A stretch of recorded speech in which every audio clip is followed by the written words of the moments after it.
Bonjour tout le monde. Vous avez travaillé au dernier cours, le début du chapitre 12 sur les polygones.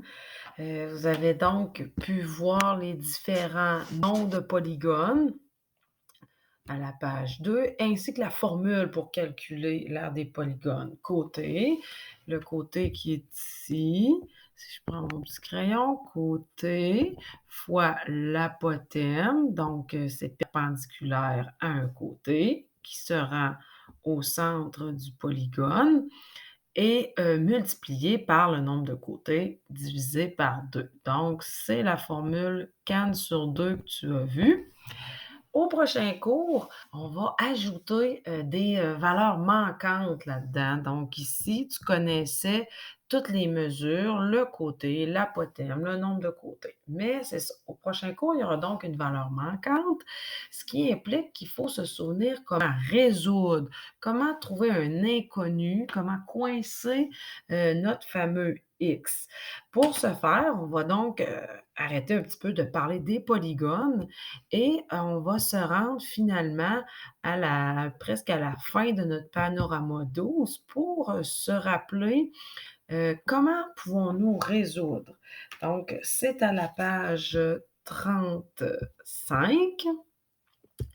Donc, si on recule à la page 35, juste ici, donc, comment résoudre cette, petite représentation, hein, nos fameux petits sacs de bonbons qui ressemblent à des ananas. Je vais changer la couleur de mon crayon pour le mettre un petit peu plus foncé et un petit peu plus gros. C'est que grossir mon affichage et ici, dans le fond, on veut savoir combien qu'il y a de bonbons dans les sacs. On s'était dit que pour faire un petit peu plus d'algèbre, nos sacs, on les remplace par des X. Donc, c'est mes fameux X et là, on se rend compte que lorsqu'il y a plusieurs inconnus, on a le droit de les regrouper ensemble. Donc, mon équation est 3x plus combien de bonbons ici? Il y en a 2 plus 3, donc 5, va me donner, donc on appelle ça une équation, étant donné qu'il y a un égal, on sait, la quantité. C'est pas simplement une expression où est-ce qu'il y aurait pas d'égal. Donc on a des petits paquets de 5, ça m'en fait donc 15, 16, 17. Pour résoudre, hein, on avait une affiche à l'avant de la classe. Donc, nos outils, c'est lorsqu'on a une addition, ça devient une soustraction. Nos opérations inverses, c'est le contraire. Une soustraction devient une multiplication. Et, excusez, une soustraction devient une addition. Je pensais déjà à la prochaine. Une multiplication va devenir une division et vice-versa, une division, une multiplication. Donc, ça nous permet de rebrousser chemin, de trouver, une valeur inconnue. Donc, ce qu'on doit faire ici, pour coincer nos sacs, hein, on a 3 sacs, il va falloir faire ôter les fameux 5 petits bonbons qui sont ici. Donc, les enlever implique prendre l'opération inverse, moins 5 des 2 côtés. Donc, 3x égale, le plus 5 moins 5 disparaît, hein, donc plus 5 moins 5 donne 0, il n'est plus là. Et le 17 moins 5 nous donne 12. Donc, 3 sacs de bonbons comportent 12 bonbons. Je vois la multiplication invisible. Quel est le contraire de la multiplication? C'est une division. Donc, diviser par 3 des 2 côtés. Si tu aimes mieux inscrire la division comme ça, en division sur le côté, c'est correct, tu as le droit. Donc, c'est la même chose. Donc, on arrive à un fameux X qui vaut 4. Il y aurait donc 4 bonbons dans chaque sac. Pour augmenter un petit peu le niveau de difficulté, on va aller en faire un petit, 2 petits derniers à la page 24. Donc on va rebrousser le chemin à la page 24 dans notre cahier. Je suis rendue à la page, on y arrive, juste ici. Donc la page 24, nous allons essayer, le numéro, on va y aller avec la lettre C ici. OK, donc je vais agrandir le tout pour qu'on voit bien.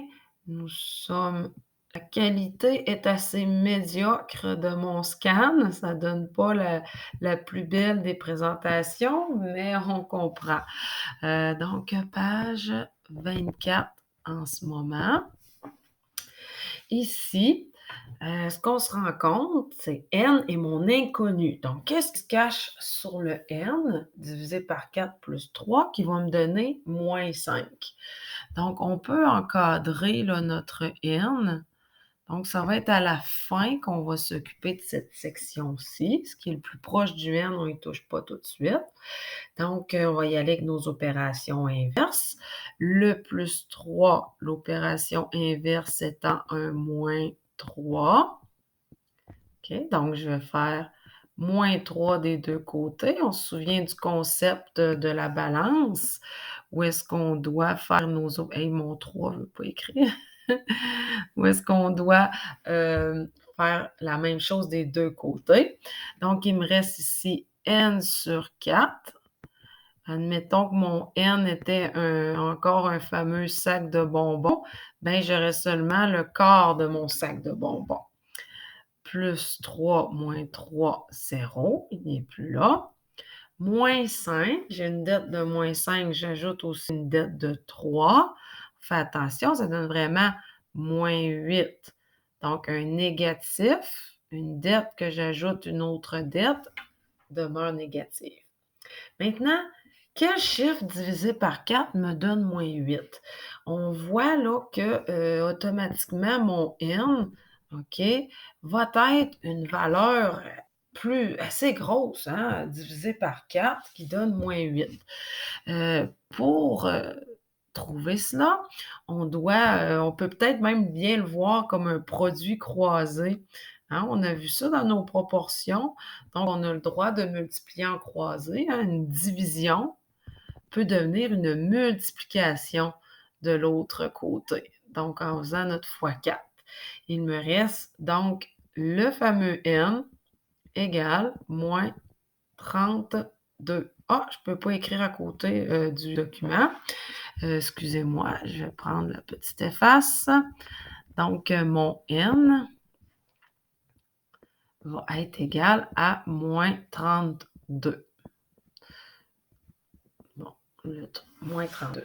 Donc, une division par 4, c'est la même chose quand on la change de côté par une multiplication par 4. Ça la fait disparaître. Donc, ça me donne moins 32. Et si on vérifie, puis qu'on met moins 32 au numérateur divisé par 4, ça fonctionne bien.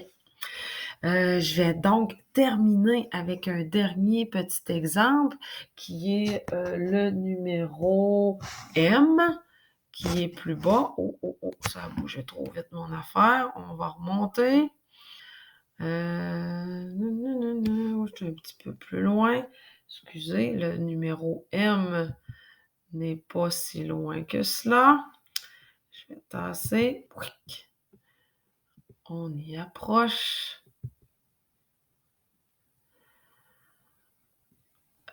M est ici. OK. Mon doux. Je vais prendre la petite flèche. OK. Je vais zoomer encore pour pas qu'on manque de place. Donc, encore une fois ici, notre priorité, c'est la parenthèse. Donc, c'est comme si on avait une petite boîte qui est ici. Donc, on ne peut pas toucher à ce qui est dans la parenthèse tout de suite avant d'éliminer notre division par 2. Donc, le contraire d'une division, c'est une multiplication, comme lorsqu'on faisait nos produits croisés. Donc, 9 divisé par 2 n'y est plus. Il me reste seulement mon 4x plus 6 égale 30. Et là, on se retrouve avec une équation conventionnelle. Donc, pour ôter mon plus 6, je fais un moins 6 des deux côtés. Donc, 4x, ici, c'est plus là, me donne 24. Et une multiplication par 4, j'ai 4 sacs qui me donnent 24 bonbons. Je vais diviser par 4 des deux côtés. Donc, mon x va être de 6. Je pourrais valider ma réponse si ça a de l'allure en allant placer mon 6 dans mon équation. 4 fois 6, on a 24, plus 6, 30, divisé par 2, ça donne bien 15. Donc, on peut toujours se valider. Merci beaucoup. C'était tout pour notre petite révision et tu peux poursuivre en faisant d'autres exercices qui sont notés dans ton devoir.